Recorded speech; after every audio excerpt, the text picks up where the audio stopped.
ये पाठ थर्ड के प्रिय विद्यार्थियों, आज हम महाकवि भारवी द्वारा रचित किरातार्जुनीयम महाकाव्य के प्रथम सर्ग के 7वें से 9वें श्लोक तक व्याख्या करेंगे। आप इसे एक बार दो बार सुनेंगे तो आपको ये सारे हृदयंगम हो जाएंगे। दूसरी बात, जो हम आपको पढ़ा रहे हैं वह सब आपको स्क्रीन पर दिखाई भी दे रहा है, इसलिए आप सब इन श्लोकों को आप पढ़ लें और साथ में सुन भी लें, तो आपका जो कार्य है वह आसान हो जाए। प्रिय बच्चों, किरात युधिष्ठिर को दुर्योधन के शासन में जो जो कार्य हो रहे हैं, अच्छे बुरे, उन सब का आगे जिक्र करेगा। अब जो कहना चाहिए वही कह रहा है कि दुर्योधन को आपका भय है। इस कारण अन्याय से जीते हुए राज्य को वह नीतिपूर्वक, या ऐसा कहें कि नीति के शासन द्वारा स्थिर करने का प्रयत्न कर रहा है। वह कहता है, अर्थात जो वनेचर है वह युधिष्ठिर से कहता है, विशंकमानो भवतः पराभवम नृपासनस्थोपि वनाधिवासिनः दुरोदरच्छद्मजितां समीहते नयेन जेतुम जगतीं सुयोधनः। नृपासनस्थ अपि सुयोधनः वनाधिवासिनः भवतः पराभवं विशंकमानः दुरोदरच्छद्म जितां जगतीं नयेन जेतुम समीहते। अर्थात राजा दुर्योधन राज सिंहासन पर बैठा हुआ भी वन में निवास करने वाले आपसे विजित होने की आशंका करता हुआ जुए रूपी कपट से, अपने जुए के बहाने से जीती हुई पृथ्वी को अब नीति से जीतना चाहता है। यद्यपि दुर्योधन राज सिंहासनारूढ़ है और आप वनवासी हैं, तथापि उसको आपसे भय है कि किसी भी दिन आप युद्ध में उसे परास्त करके अपना राज्य वापस ले सकते हैं। अतः न्यायपूर्वक शासन द्वारा प्रजा को आपकी ओर से उदासीन करके और कपट द्यूत से प्राप्त राज्य को सुदृढ़ करना चाहता है। उसका न्यायपूर्वक शासन सौजन्य के कारण नहीं है, बल्कि स्वार्थ सिद्धि के लिए। नृपासनस्थेनापि सुयोधनेन वनाधिवासिनो भवतः पराभवं विशंकमानेन दुरोदरच्छद्मजितां जगतीं नयेन जेतुम समीहते। यहाँ कुछ खास शब्द हैं। नृपासनस्थोपि, नृपासनस्थः अपि, दो शब्द हैं यहाँ पर। अर्थात राज सिंहासन पर स्थित होने पर भी, राजपीठाधिष्ठितोपि नृन्पाति इति नृपः उपद समास है, उपद तत्पुरुष समास। आस्यते अस्मिन् इति आसनम, आस धातु से ल्युट् प्रत्यय अधिकरण कारक के अर्थ में, अधिकरण के अर्थ में यहाँ पर होता है। और नृपस्य आसनम इति नृपासनम षष्ठी तत्पुरुष तस्मिन् तिष्ठति इति नृपासनस्थः, अंततो गत्वा उपपद तत्पुरुष समास बन जाता है। क्योंकि नृपासन या उपपद है, स्था धातु से क प्रत्यय कर्ता के अर्थ में यहाँ पर होकर के और यह शब्द बना है। अपि के साथ में यहाँ पर संधि होगी, पूर्व संधि हो गई है। अपि यहाँ पर गर्गा या निंदा के अर्थ में है, क्योंकि सिंहासनस्थ होकर भी दुर्योधन युधिष्ठिर से डरता है। इस भाव से उसकी प्रतिष्ठा निंदित होती है। सुयोधनः, सुयोधन यानी दुर्योधन, सुखेन युध्यते इति सुयोधनः, सु उपसर्ग पूर्वक युद्ध धातु से युज प्रत्यय यहाँ पर कर्ता के अर्थ में होता है और उपपद तत्पुरुष समास बन जाता है। एक सूत्र है, भाषायाम शासी युधि दृषि घृषि मृषिभ्यो युज वाच्य, यह वार्तिक सूत्र है, इसे युज प्रत्यय हुआ है। वनादिवासिनः, जंगल में रहने वाले, वनम अधिवसति इति वनादिवासी, कर्ता के अर्थ में यहाँ पर णिनि प्रत्यय हुआ है, ताच्छिल्य अर्थ में। तस्मात् इति उपपद तत्पुरुष है यहाँ पर। और भवतः है यानी आपसे, त्वत्तः भाति इति भवत, भा से डवतु प्रत्यय यहाँ पर होता है तो ये शब्द बनता है। तो तस्मात् इति भवतः पंचमी का एक वचन का रूप है। और भीत्रार्थानाम भय हेतु सूत्र से यहाँ पर पंचमी विभक्ति की अगर कोई कामना करता है वह नहीं हो सकती थी, क्योंकि विसंकमाना शब्द के अभाव में भी यहाँ पर भवता में पंचमी प्राप्त थी। यथा अयम सते तिष्ठति संगमोत्सुको विशंक से भीरु यतोवधीर्णा, अज्ञान शाकुंतलम में यह आया है। पराभवम अर्थात पराजय को, पराजयम विशंकमान है यानी आशंका करते हुए, दुरोदर छद्म जिताम यानी जुए में कपड़ से जीती हुई, दुष्टम उदरम अस्य यदि दुरोदरम, दुरोदरम एवं छद्म, ये रूपक समास हो गया यहाँ पर। यद्वा दुरोदरे यत् छद्म तत्तेन जिताम वशीकृताम दुरोदर छद्म जिताम, ये जगतीम का विशेषण है। इसी प्रकार से जगतीम शब्द यानी पृथ्वी को महिम गच्छति इति, जगत गम धातु से क्यों प्रत्यय करने पर कर्ता के अर्थ में यह शब्द बनता है। तथा स्त्रियाम जगती नीश प्रत्यय कर दिया, ताम इति जगतीम, ये द्वितीय का एक वचन का रूप है। नयेन नीति से नित्या, जेतुम जीतने को यानी वशी कर तुम, जीतने के अर्थ वाली जी धातु से तुमुन प्रत्यय करने पर यह शब्द बनता है। समीहते चाहता है, वांछसी सम उपसर्ग पूर्वक इह धातु यहाँ पर लट लगार के अर्थ में प्राप्त हुई है, प्रथम पुरुष के एक वचन। इस प्रकार से यह जो श्लोक है इसमें दुरोदर छद्म जिताम विशेष पद का अर्थ नयन जेतुम के हेतु रूप में उपन्यस्त है, अतः काव्यलिंग अलंकार है। यहाँ पर हेतु और वाक्य पदार्थत्वे काव्यलिंगम निगद्यते, अर्थात जब वाक्य या पद के अर्थ से कारण का उपन्यास किया जाए तो काव्यलिंग अलंकार होता है। फिर आगे कहते हैं, तथापि जिह्मः स भवत् जिगीषया तनोति शुभ्रम गुणसंपदा यशः समुन्नयन भूति मनारि संगमात् वरम विरोधोपि समम महात्मभिः। तथापि जिह्मः सह भवत् जिगीषया गुणसंपदा शुभ्रम यशः तनोति भूतिम समुन्नयन महात्मभिः समम विरोधः अपि अनारि संगमात् वरम। तथापि फिर भी, अर्थात आशंकित रहता हुआ भी, जिह्मः यानी कुटिल, सह यानी वह दुर्योधन या सुयोधन, भवत् जिगीषया आपको जीत लेने की इच्छा से, गुण संपदा गुण रूप संपत्ति द्वारा, शुभ्रम यशः निर्मल यश को या अपनी निर्मल कीर्ति को, तनोति फैला रहा है, भूतिम समुन्नयन अपना जो ऐश्वर्य है उसको बढ़ाता हुआ, महात्मा भी समम और महात्माओं के साथ, विरोधा अपि विरोध भी, अनार्य संगमात नीच पुरुषों की संगति से वरम अच्छा है। तो भी सशंकित होकर भी कुटिल वह दुर्योधन आपसे आगे बढ़ जाने की इच्छा से अपने दान दाक्षिण्य आदि गुण से निर्मल यश का विस्तार कर रहा है।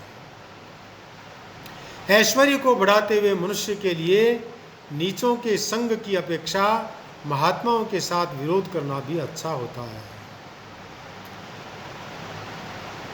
वह कह रहा है कि आपके राज्य का अधिकार करके कुटिल दुर्योधन शांतिपूर्वक शासन द्वारा आपके अनुरक्त प्रजा को अपनी ओर आकृष्ट करना चाहता है। इसीलिए दया दाक्षिण्य आदि गुणों के प्रदर्शन से वह आपको अतिक्रांत करने की चेष्टा कर रहा है। सच ही कहा है कि सज्जनों से विरोध करना भी दुष्टों के साथ मैत्री करने से अच्छा होता है। इस प्रकार से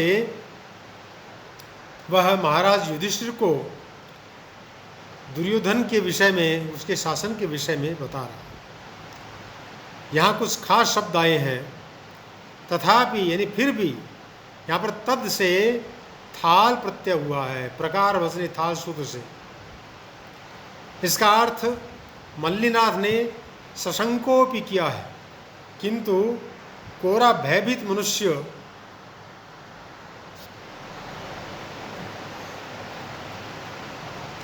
यश नहीं फैलाता, इसलिए तथा तदवस्थोपि नयेन जगतिम जेतु समीहते, अर्थात उस स्थिति में नीतिपूर्वक पृथ्वी को जीतने की इच्छा करता है, यह अर्थ उपयुक्त होगा। जिम्मह यानी कुटिल, जहाति सरल मार्गम इति जिम्मह, जो सीधे मार्ग को, सरल मार्ग को छोड़ देता है वह जिम्म कहलाता है। सह यानी वह दुर्योधन भवत जिगीषया, आपको जीतने की इच्छा से, जेतुम इच्छा जिगीषा तया इति, अर्थात भवतः जिगीषया भवंतम अतिक्रमितुम इच्छया इति षष्ठी तत्पुरुष समास है। हेतु में तृतीया विभक्ति हुई है। यहाँ पर गुण संपदा, गुण रूपी संपत्ति के, यानी संपत्ति के लिए 5वां श्लोक भी हमें देखना चाहिए। गुणानाम संपत् तया इति करणे तृतीया, कर्ण कारक में यहाँ पर तृतीया विभक्ति होगी। शुभ्रम यानी उज्ज्वल, शोभते इति शुभ, उसमें रक प्रत्यय कर दिया कर्ता के अर्थ में, अर्थात चमकने वाला, यश का विशेषण है। यशः यानी कीर्ति को, कीर्ति तनोति फैलाता है, तन धातु से लट लकार के अर्थ में यहाँ पर ती प्रत्यय प्राप्त हुआ है। भूतिम यानी ऐश्वर्य को भू धातु से 3 प्रत्यय स्त्रीलिंग की विवक्षा में प्राप्त हो जाता है। समुन्नयन उन्नत करता हुआ, समुन्नयति समुन्नयन, सम उपसर्ग पूर्वक, उद उपसर्ग पूर्वक, नी धातु से क्षत्रिय प्रत्ययकर्ता के अर्थ में यहाँ पर प्राप्त हुआ है। यह विरोधय का विशेषण है। इसी प्रकार विरोधोपि, विरोधः अपि, विरोध भी, विरुध्यते इति, विरोधा वि उपसर्ग पूर्वक रुद्ध धातु से घ प्रत्यय भाव के अर्थ में यहाँ पर प्राप्त होने पर विरोधः शब्द बनता है। अपि अव्यय है, समुच्चयार्थक है। अनार्य संगमात, नीच के साथ संगति से, दुष्टों की संगति से। अर्यन्ते गम्यन्ते आचार पूतत्वादाश्रियन्ते इति आर्य, आर्य शब्द वास्तव में री धातु से ण्यत प्रत्यय कर्म के अर्थ में प्राप्त होने पर बनता है। न आर्य है यदि अनार्य, न तत्पुरुष समास हो गया। तेषाम संगमः यदि अनार्य संगमः, षष्ठी तत्पुरुष हो गया। तस्मात् इति अनार्य संगमात्, अर्थात नीच की संगति से। वयम यानी श्रेष्ठ, इस प्रकार से यहाँ पर अर्थांतरन्यास अलंकार काव्यलिंग से अनुप्राणित है, क्योंकि महात्माओं के साथ विरोध के अच्छे होने का कारण भूतिम समुन्नय व्यक्त है। इस प्रकार से अष्टम श्लोक में दुर्योधन के विषय में बताया है कि वह आपके यश के कारण से वह बहुत भयभीत है। वह अच्छे कार्य करके और गुणों के द्वारा जनता को आपको भुला देना चाहता है। अच्छे कामों के द्वारा वह आपको भुला देना चाहता है। तो वास्तव में वह, इसे सिद्ध होता है कि वह भयभीत है, वरना वह ऐसे कार्य नहीं करता। फिर दुर्योधन मनोपदिष्ट शासन पद्धति अपनाने की चेष्टा कर रहा है। उसके विषय में बताते हुए कह रहा है, कृतारि षड्वर्ग जयेन मानवी मगम्य रूपाम पदवीं प्रपित्सुना विभज्य नक्तं दिवमस्ततंद्रिणा वितन्यते तेन नयेन पौरुषम। कृतारि षड्वर्ग जयेन अगम्य रूपाम मानवीं पदवीं प्रपित्सुना अस्ततंद्रिणा तेन पौरुषम नक्तं दिवम विभज्य नयेन वितन्यते। वह दुर्योधन के विषय में कह रहा है कि 6 शत्रुओं यानी आंतरिक शत्रु हैं ये 6, काम, क्रोध, लोभ, मोह, मद और मात्सर्य। तो 6 शत्रुओं के समुदाय को जीतने वाला, दुर्गम मनु के मार्ग को प्राप्त करने का इच्छुक और आलस्य रहित वह दुर्योधन रात दिन का ठीक विभाग करके नीति पूर्वक पुरुषार्थ को बढ़ा रहा है। अर्थात काम, क्रोध, लोभ, मोह, मद, मात्सर्य ये 6 विकार मनुष्य के आंतरिक शत्रु हैं। इन पर विजय पाकर ही मनुष्य आदर्श शासक बन सकता है। दुर्योधन कपट पूर्वक आदर्शों का पालन कर रहा है और इस प्रकार प्रजा को अपने में अनुरक्त करना चाहता है। कृतारि षड्वर्ग जयेन इस शब्द को समझ लेना चाहिए, यानी काम, क्रोध आदि 6 शत्रुओं को जीतने से तृतीयांतयी वशीकृत काम क्रोधादि षड्वैरिणा षण्णाम वर्गः इति षड्वर्गः। 6 का समुदाय ही षड्वर्ग कहलाता है। षष्ठी तत्पुरुष है। अरीणाम षड्वर्गः तस्य जयः कृतः कृतः अरिषड्वर्ग जयेन तेन इति कृतारि षड्वर्ग जयेन। शिव भागवत वत समास है। भगवतोऽयं भागवतः शिवस्य भागवतः। इसका अर्थ है शिवस्य भगवतः भक्तः। इसी तरह अरिषड्वर्ग का अर्थ होगा अरीणाम शरणाम वर्गः। केवल षड्वर्ग से ही काम, क्रोध, मोह, लोभ, मद, मात्सर्य इन 6 आंतरिक शत्रुओं का बोध हो जाता है। हरिपद के प्रयोग की आवश्यकता नहीं है। द्रष्टव्य है व्यजेष्ट षड्वर्ग मरंस्तनीतौ समूल घातम न्यवधीदरीश्च। भट्टिका में ऐसा है।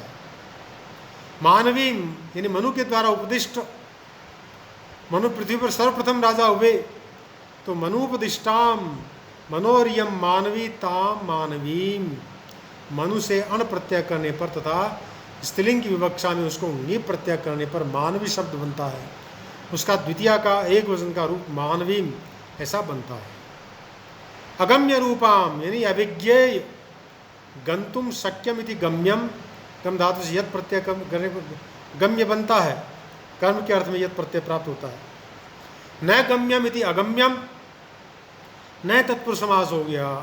अगम्यम रूपम यस्याः सा ताम अगम्य रूपम बहुव्रीहि समास हो गया।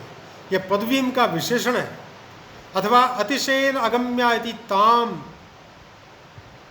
यानी अगम्या में ये पुंवत भाव होकर के यहाँ पर शब्द बनता है। युक्त रूप मिदम तव। अभिज्ञान शाकुंतल में भी ऐसा आपने देखा है।